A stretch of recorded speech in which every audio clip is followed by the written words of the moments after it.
New at 6, Springfield police are investigating a possible assault at an elementary school. This involved two groups of students. Good evening. I'm Cheryl McHenry. And I'm James Brown. We have News Center 7's John Bedell. He's live in Springfield with details he's uncovered in a police report. And John, you also talked with one of the victim's parents.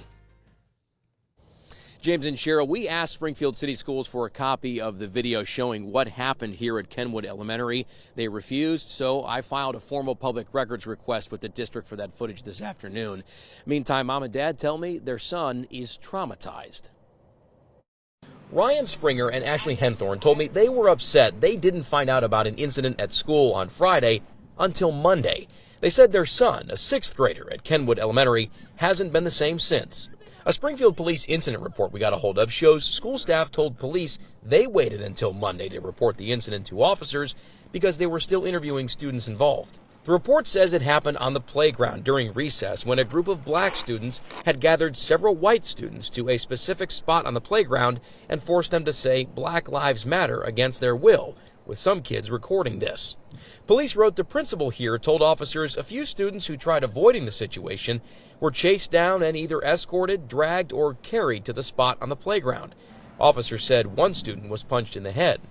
There are no formal charges right now, but the incident report lists an investigation into offenses of possible assault and menacing, something Springer said his 12-year-old should not have to experience, especially at school. I'm more upset of the assault part of it, of the children being forced down on the ground by other children and stuff. Not so much of them making them to say BLM, because all lives do matter. The school staff should have recognized the behavior and the problem before it got that far. Mom says she noticed their son hasn't been himself since Friday. And I kept asking him all weekend, "Are you okay?" And he kept saying, "Yeah, I'm just tired."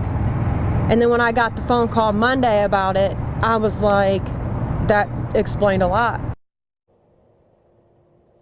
We reached out to Springfield City Schools for comment today. They declined, saying this is a Springfield police matter.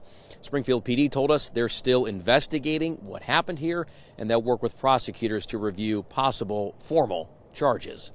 We're live in Springfield tonight. I'm John Bedell, News Center 7. All right.